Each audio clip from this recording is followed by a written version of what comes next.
Bienvenue à l'Instant Bible, votre rendez-vous de découverte et d'approfondissement des textes sacrés.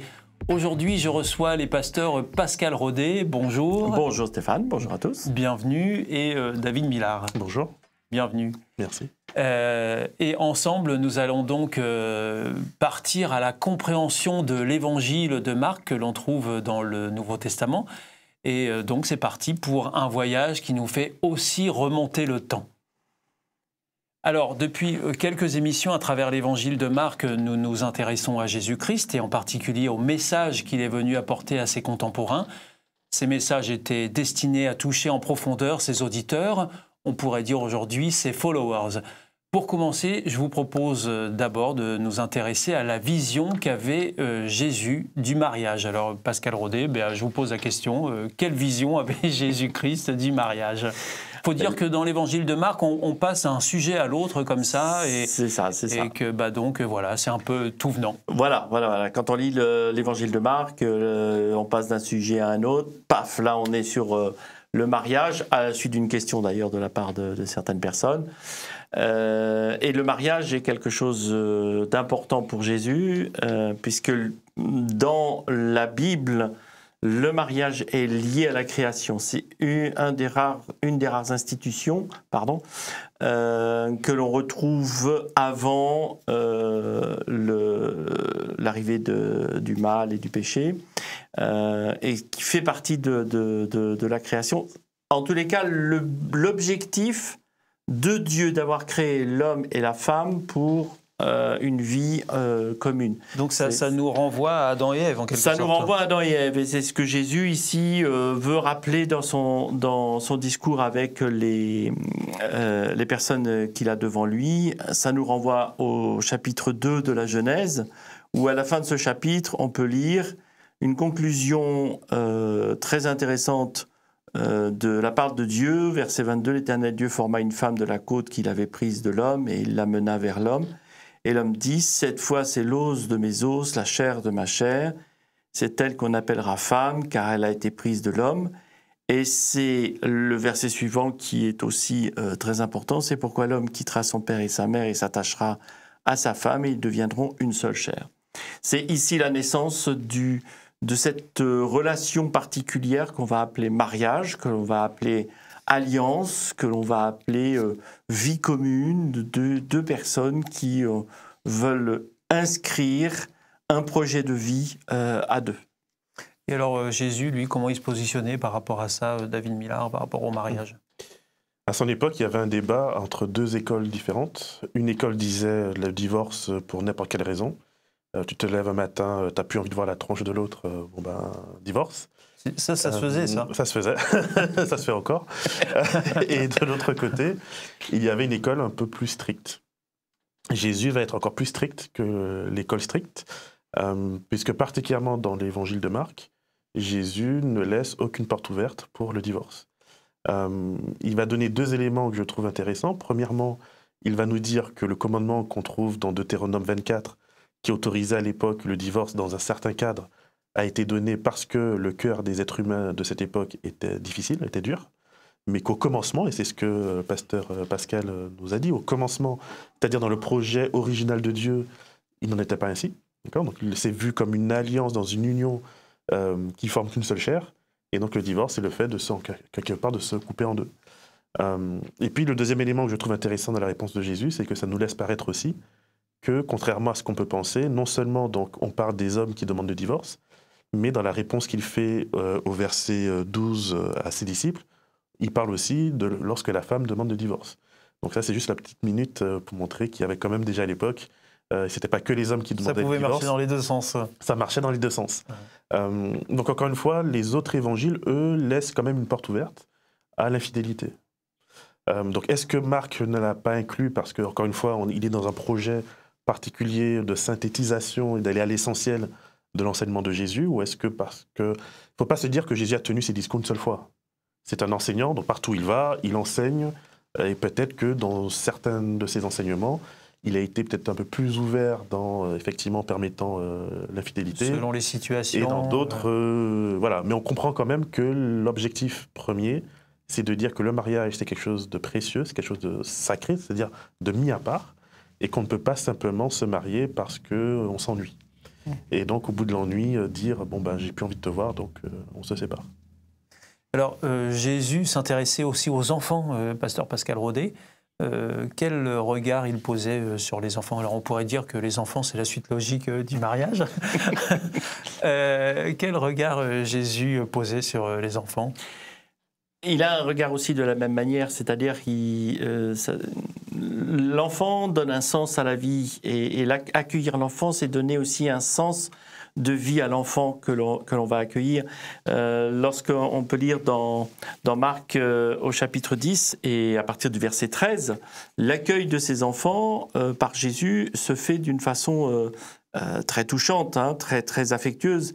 Des gens qui amènent les petits-enfants pour qu'ils les touchent, mais les disciples leur firent des reproches. Jésus, en le voyant, fut indigné et leur dit « Laissez venir à moi les petits-enfants et ne les empêchez pas, car le royaume de Dieu est pour leurs pareils. » Il y a ici cet accueil très particulier où Jésus profite de cet instant pour rappeler aussi non seulement que les enfants ont droit aussi à la parole, à l'accueil, à l'écoute, leur donner aussi, les éduquer pour qu'ils aient un sens dans leur vie, mais aussi il en profite pour parler du royaume de Dieu, du royaume des cieux, qui sera pris par ceux qui leur ressemblent, ceux qui ont cette écoute. L'enfant est symbole vraiment de celui qui a un cœur ouvert, toujours joyeux, toujours à être à côté de ses parents, etc.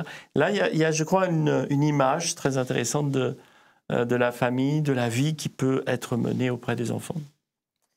Alors, pasteur David Millard, je le disais, hein, on passe d'un sujet à un autre. Et lorsque nous lisons l'évangile de Marc, on se rend compte que Jésus utilisait des situations quotidiennes pour en tirer des enseignements et les partager notamment. Et parfois, on venait aussi l'interroger. Ce n'est pas simplement lui qui délivrait comme ça une parole, mais parfois il répondait à des questions qu'on lui posait. Et c'est ce qui se passe avec un jeune homme qui est dit riche, qui vient le voir et qui lui pose une question. Et ça, on le retrouve au chapitre 10, encore une fois. Est-ce que vous pouvez nous en parler? Oui, tout à fait. Donc ce jeune homme riche arrive en disant « Bon maître, que dois-je faire pour être sauvé ?» Il y a une interaction avec Jésus et Jésus comprend que ce jeune homme, il est quand même assez exceptionnel puisqu'il va dire « J'ai suivi tous les commandements à la lettre » et suivre tous les commandements à la lettre et être riche, à l'époque comme aujourd'hui, parfois, ça peut être contradictoire parce que, encore une fois, on est sous occupation romaine et donc conserver sa richesse dans une situation politique d'occupation, en général, on s'attend plutôt à quelqu'un qui a collaboré, qui a fait des choses un peu pas très bien. Ce qui est étonnant aussi, c'est qu'à la fin, lorsque Jésus lui dit « Vends tout ce que tu as, viens et suis-moi ». Parce que c'est ça la finalité, c'est de lui dire c'est presque la finalité. Débarrasse-toi de tout. Mais Jésus va lui demander ça. Fais un pas supplémentaire. Ce qui, moi, m'interroge dans le texte, c'est que lorsqu'ils rentrent chez eux, les disciples questionnent Jésus en disant « Mais du coup, qui peut être sauvé ?» Et pourquoi ils ont cette interrogation? C'est qu'à l'époque, la richesse, on se réfère à Abraham, qui était très riche, c'est une bénédiction de Dieu. Si tu es en bonne santé, si tu es riche, c'est que Dieu te bénit et te récompense de tes bonnes actions. Et on reste encore dans cette logique entre religion institutionnalisée, ritualisée et religion du cœur, où Jésus nous invite encore une fois à changer de regard. Ce n'est pas parce que tu as des bénédictions dans ta vie que ça veut dire que forcément tout va bien, que Dieu te bénit. Jésus lui a demandé, est-ce que tu es capable de mettre de côté tout ce que tu as appris depuis petit sur ton rapport à la religion, ton rapport à Dieu, pour vraiment entrer dans une relation authentique avec moi? Et la réponse malheureuse de ce jeune homme, puisqu'on nous parle de Jésus qui le regarde partir en étant triste, c'est que non.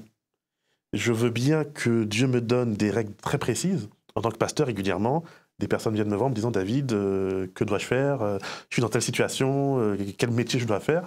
Et parfois, je me dis « Mais tu ne peux pas me demander à moi de t'engager, toi, pour le reste de ta vie, sur quel métier tu vas faire. » C'est-à-dire qu'on cherche souvent ce GPS qui va nous dire « Tourne à droite, tourne à gauche. » Et Jésus nous dit « Attends, avant d'être dans cette logique-là, est-ce que tu comprends pourquoi tu dois tourner à droite? Est-ce que tu comprends pourquoi tu dois tourner à gauche ?» Et ni le jeune homme riche, ni les disciples ne sont prêts à entrer dans cette logique-là. Et ça, c'est quelque chose qui, malheureusement, encore aujourd'hui, je pense, ça nous demande un petit effort de se dire, il y a une base, mais est-ce que je suis capable de chercher à comprendre ma base? Et surtout, je dis souvent, la Bible, c'est une carte au trésor. Qu'est-ce que je fais quand j'ai une carte au trésor? Est-ce que je dis aux gens, génial, j'ai une carte au trésor et je reste avec ma carte au trésor? Ou est-ce que je vais chercher le trésor? Et donc je crois que Jésus ici invite le jeune homme riche à aller chercher le véritable trésor. Malheureusement, il va repartir juste avec sa carte, en étant content d'avoir une carte, mais alors qu'il était à 2 doigts du trésor, il passe à côté.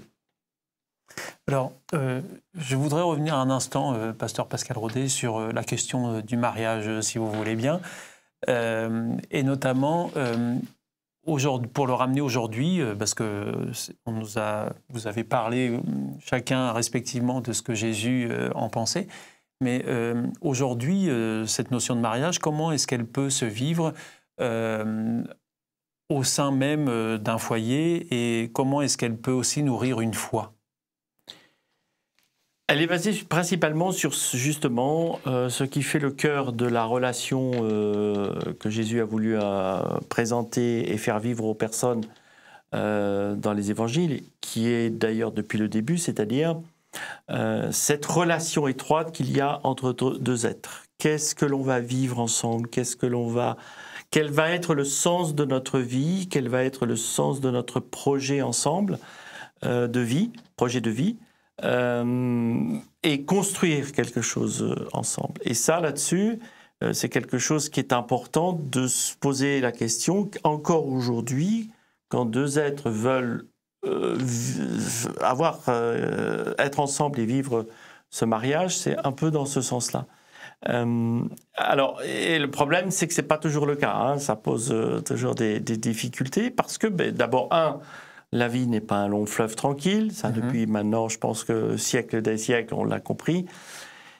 Et deux, parfois, il faut se battre pour arriver à cela, et surtout aussi se poser la question, moi, où est-ce que j'en suis? Qu'est-ce que je peux apporter pour l'autre? Est-ce que je suis dans une situation où je suis sensible et soucieux d'apporter quelque chose à l'autre? Et ça, c'est pas nouveau. Paul en parle d'ailleurs dans la question du mariage et de la relation qu'il y a entre deux êtres. Il y a un passage très intéressant dans Éphésiens au chapitre 5 où nous retrouvons un Paul soucieux de savoir ce qui va se passer et comment aborder l'amour l'un de l'autre. Alors, c'est un passage qui est un peu particulier parce que dans beaucoup de siècles, on a pris ce passage-là avec la première partie, où l'on trouve « Femmes, obéissez à vos maris ». Alors forcément, là, tout de suite, ça ne va pas le faire. On ne peut plus dire ça. On peut plus dire ça. Donc là, ça ne marche pas du tout. Là. Moi, le premier, ça ne marcherait pas du tout. Sauf que ça a été mal compris. Ce texte et les mots utilisés sont complètement différents, d'autant plus qu'il fait une relation particulière entre mari et femme et Jésus et l'Église. Un parallèle pour expliquer un peu cet engagement d'ailleurs, hein, c'est le même sens quelque part. Mais dans la suite de ce chapitre 25, nous avons la partie en effet de la femme qui est quelque chose ici de particulier. Mais ce qui m'intéresse à moi, c'est la partie de l'homme aussi, que l'on a un peu oublié, mais qui est capitale dans cette relation. C'est ce que nous lisons un peu, donc verset 25 du même chapitre. « Marie, aimez chacun votre femme comme le Christ a aimé l'Église. » Et là, déjà, la relation n'est pas la même. Le mariage, l'image du mariage est basée véritablement sur une relation particulière d'amour et de respect. Et un peu plus loin, on peut même lire la suite. Un élément très intéressant, à partir du verset 28, « De même, les maris doivent aimer leur femme comme leur propre corps. Celui qui aime sa femme s'aime lui-même. » Et là, ça implique que moi, avant toute chose, est-ce que je me supporte? Parce que je m'aime, certes, allez, gentil, mignon, mais parfois, est-ce que je suis dans une démarche ou je suis quelqu'un qui apprécie la vie, qui est positif, qui a une vision, un sens de la vie.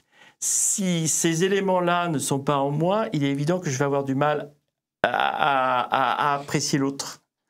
Et donc là, il y a aussi une question dans le mariage que Paul nous rappelle en disant qu'est-ce que vous avez dans l'objectif du mariage par rapport à vous-même? Qu'est-ce que vous voulez apporter? Si vous avez du mal, vous, à vous trouver un juste équilibre, vous allez avoir du mal à aimer l'autre.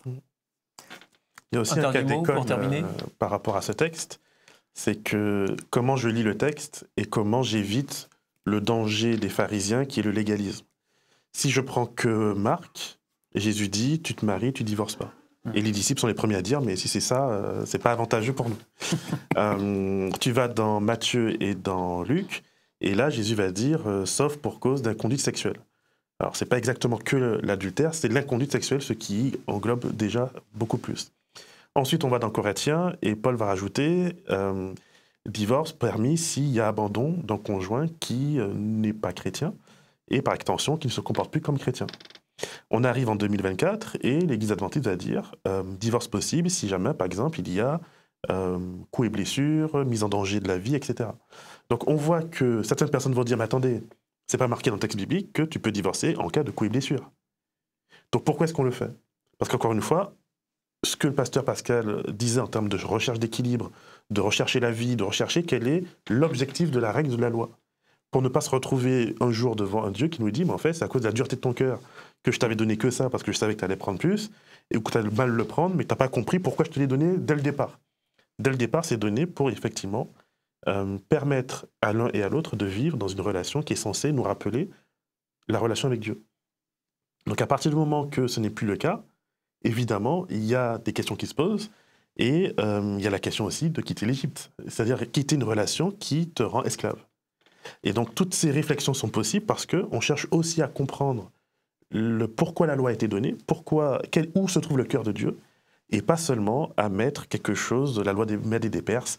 C'est marqué noir sur blanc, donc on s'arrête à ce qui est marqué noir sur blanc parce qu'il faudrait se dire, mais quel évangile du coup a raison? Est-ce que c'est Marc qui dit pas de divorce tout court? Est-ce que c'est Matthieu ou Luc qui disent, mais il y a quand même les conduites sexuelles qui posent problème dans un couple? Bon, alors on a compris que vous avez beaucoup de choses à dire sur ce sujet-là, mais il nous faut conclure parce que le temps tourne et on l'a même dépassé. Nous espérons que cette émission vous aura permis de mieux comprendre comment les paroles de Jésus peuvent encore résonner dans notre vie quotidienne, notamment avec ces questions de mariage. N'oubliez pas que notre partenaire Hope Bible vous offre une Bible gratuitement si vous le souhaitez. Pour l'obtenir, eh bien, c'est très simple. Il vous suffit juste de la demander aux coordonnées qui suivront. Un grand merci, messieurs, pour votre participation à cette émission. Un grand merci aussi à vous de votre attention et à très vite pour un nouvel Instant Bible. Au revoir. Au revoir.